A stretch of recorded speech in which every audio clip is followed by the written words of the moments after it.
As you can see, we're going to focus on finite difference methods applied to boundary value problems. And in particular, we're going to look at elliptic partial differential equations. You remember in the last two videos, we addressed the mathematical classification of second-order PDEs, elliptic equations, hyperbolic equations, and parabolic equations.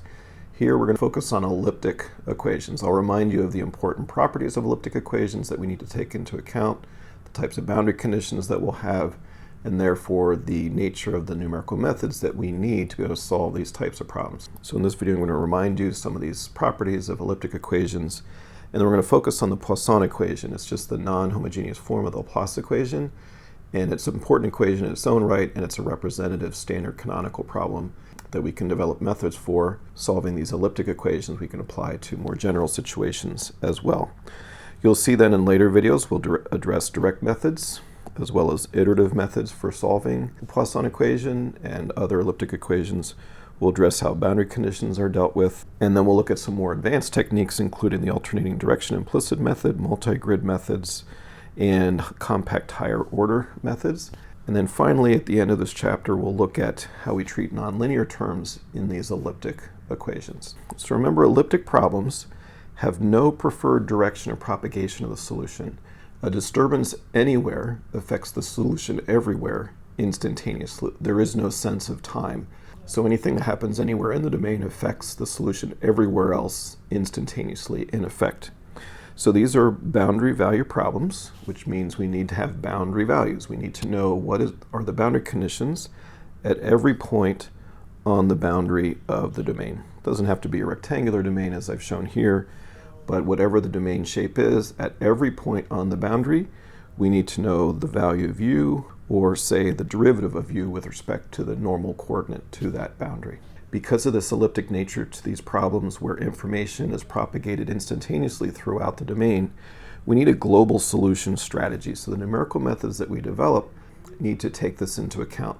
And the more effectively they take this into account, the more effective those numerical methods will be in moving information around throughout the domain and therefore getting good, accurate solutions in the least amount of time. There are three types of boundary conditions. We've seen two of them already applied to our one-dimensional heat transfer example. Let me mention all three. So there's Dirichlet boundary conditions, where the value of u is specified, Neumann boundary conditions, where the normal derivative of u is specified, and Robin or mixed conditions, where a linear combination of those two are specified. In a heat transfer context, U being specified, Dirichlet would mean we have an isothermal boundary condition, a specified temperature. A Neumann boundary condition would mean we have a specified heat flux. A Robin boundary condition, remember, arose because we wanted to be able to treat a convective boundary condition, where we needed, again, both a U and the normal derivative of U. Now, you can have different forms of these boundary conditions around the boundary of the domain, but at every point on that boundary, you need one of these boundary conditions.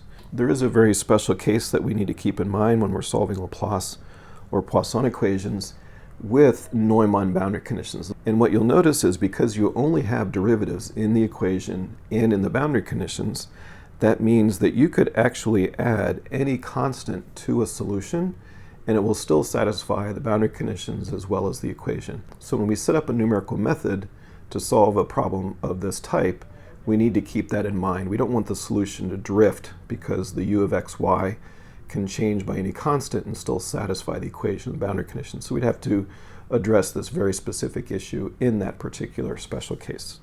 Now, the other thing we need to keep in mind and will affect our numerical methods is whether the problem is linear or nonlinear. So we talked previously about what makes an equation nonlinear, but what makes a problem nonlinear? It is linear if both the equation and the boundary conditions are all linear.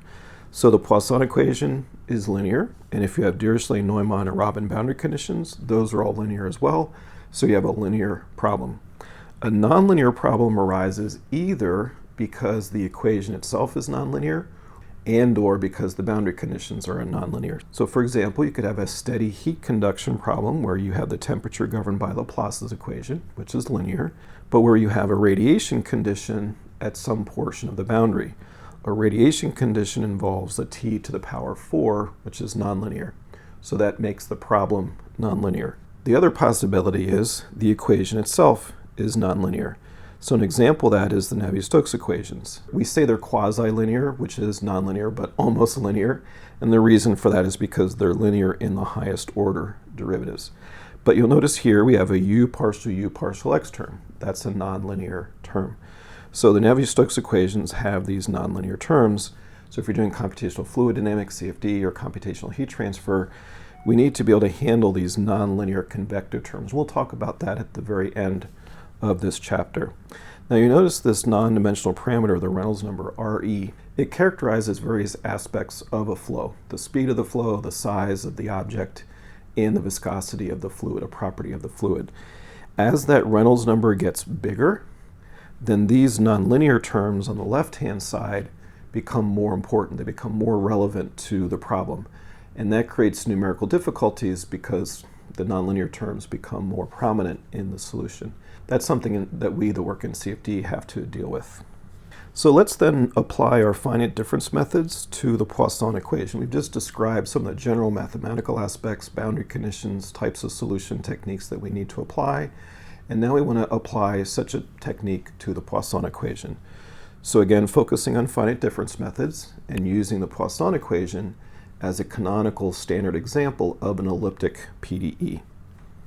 So here's our Poisson equation, partial squared u partial x squared plus partial squared u partial y squared is equal to some known function of x and y. If f of x and y is equal to 0, then it's a Laplace equation.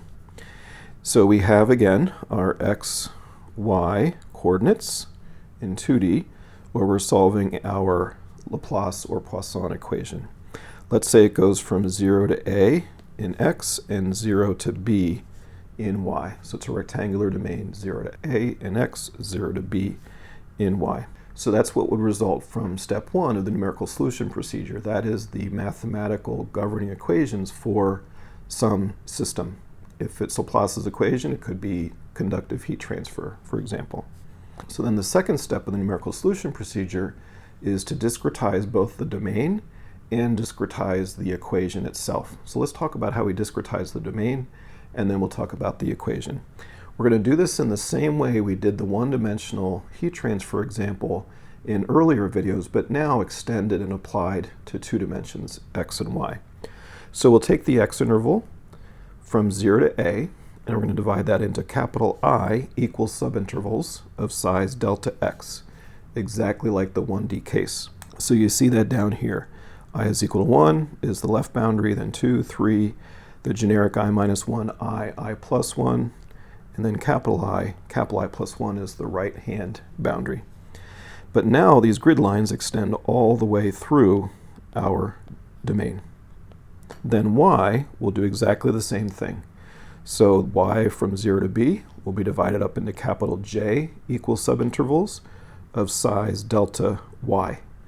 So j is equal to 1 is the lower boundary, then 2, then 3, then a generic j minus 1, j, and j plus 1, then a capital J, and then the top boundary is capital J plus 1. So we do in the y direction exactly what we did in the x direction, and that results in this grid that you see here. Now a generic point then is an I, J point in the grid. In a moment, I will zoom in on this region around that generic I, J point, and we'll look at the finite difference stencil that exemplifies the linkages between the points in the grid. The total number of grid points is capital I plus 1 times capital J plus 1, and that results in our 2-dimensional grid. The points where these grid lines intersect, those are the grid points or the mesh points. Those are the points at which we're going to approximate the solution in step 2 of the numerical solution procedure. All right, so here's that finite difference stencil. So again, zooming in on a generic ij point. So here's that ij point. The point to the right is I plus 1j. Point to the left is I minus 1j. Those are a delta x to the right and left. And then a delta y below is ij minus 1, and a delta y above is ij plus 1. So these are grid lines. Where they intersect is a grid point, and then the finite difference stencil is indicating when we're doing a calculation on a point, in this case ij, what are the surrounding neighboring points that come into that calculation. And in this case, it's the north, south, east, and west points, above, below, to the right, and to the left. All right, so that's the discretization of the domain itself. Now let's discretize the governing equation, which is our Laplace equation. We have second order derivatives, partial squared u partial x squared, partial squared u partial y squared. If you look back at the various options that we have to use finite difference approximations for these second derivatives, the best one to use in general would be a second order accurate central difference. It's compact in the sense that it only involves the point itself and a point to the left and right, or above and below, and it is second order accurate. Higher order methods would be better than second order accurate, but they're typically going to require more points beyond the north, south, east, and west, so this 5-point stencil. All right, so we simply add these together and set that equal to f. That's the Poisson equation. I'm also going to multiply by delta x squared. This is for exactly the same reason that we did so in the extended fin example, so that the coefficients in our finite difference equation are order 1. We like the numbers that we put in our computers to be order 1, not too big, not too small, just right. So you can see by doing that, this coefficient is 1, this one is minus 2 times this, 1, and then delta x over delta y squared, and so forth. Now this, if delta x and delta y are comparable, then this is an order 1 coefficient as well. Now remember, we put all of the knowns on the right-hand side of our finite difference equation, and we put all the unknown information on the left, where we have our 1, 2, 3, 4, 5 points, and those are the 5 points in our 5-point finite difference stencil. When we apply this equation, our finite difference equation, at every point, every ij point in the grid, we have capital I plus 1 times capital J plus 1 equations for that same number of unknowns. There are two basic approaches to solving such a finite difference equations. There are direct methods and iterative methods, and we're going to discuss those in the next number of videos. But I just want to give you an overview and an overall comparison of the two approaches so we can have a better idea of the pros and cons between them. Now remember that capital N here is the total number of unknowns, so that's the capital I plus 1 times capital J plus 1 in general. All right, so let's talk about direct methods first. So this is a set procedure, so it's a predefined set of steps that we follow that leads to the solution of our system of algebraic equations. So this is something like Gauss elimination or LU decomposition. There's a set of steps, you follow them. If you follow them and do exact arithmetic, you'll get the exact solution of the system of linear algebraic equations. If you use inexact arithmetic and if you have approximations, you will have round-off error. We'll talk about that more, but there's no iteration at all. You know exactly how many operations you need to do. You know what you need to do to get the solution. When you get there, you're done. You do incur discretization errors. This is step 2, remember? So we have the continuous differential equation. In step 2, we discretize it to get the approximate form, the linear system of algebraic equations. And even if we get the exact solution, we still have discretization errors. That's that order delta x, order delta y accuracy. But we do not have iterative convergence errors because we're not iterating. This is generally efficient for linear elliptic equations with certain structures. So we've seen previously that a tridiagonal system of equations, where we just have 3 diagonals with unknowns, we can very efficiently solve that using the Thomas algorithm, which is a direct method based on Gaussian elimination. We'll see in the next video that when we solve our Poisson equation in the form that I've discussed here, that actually leads to a block tridiagonal system. Now the problem with these direct methods is they do become less efficient for very large and dense systems of equations. By large, I mean lots of unknowns, capital N, and by dense, I mean lots of non-zero coefficients in the coefficient matrix in the system of equations. So it typically requires order n cubed operation. Remember, the Thomas algorithm is only order n, so it's scaled linearly with the number of unknowns. So this is a very poor scaling.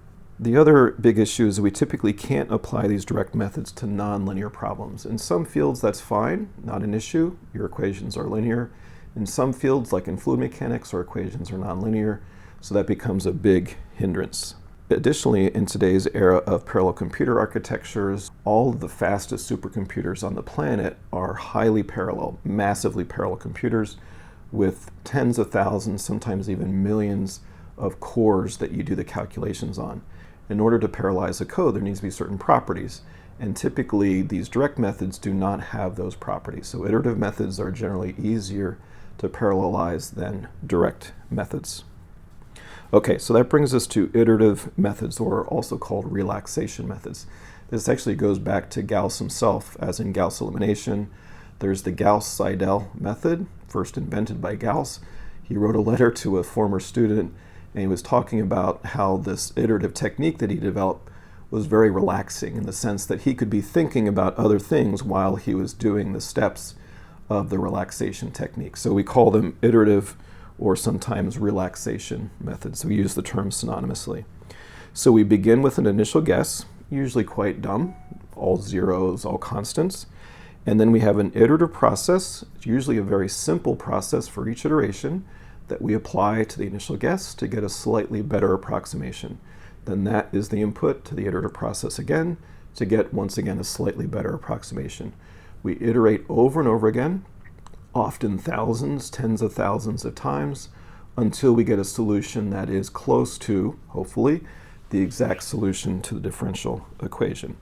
It does introduce iterative convergence errors, because now we are iterating, and that's in addition to the discretization errors. So we have the discretization errors as well as the iterative convergence errors now. So there's a price to pay for the advantages, which I'll mention next, that these iterative methods have.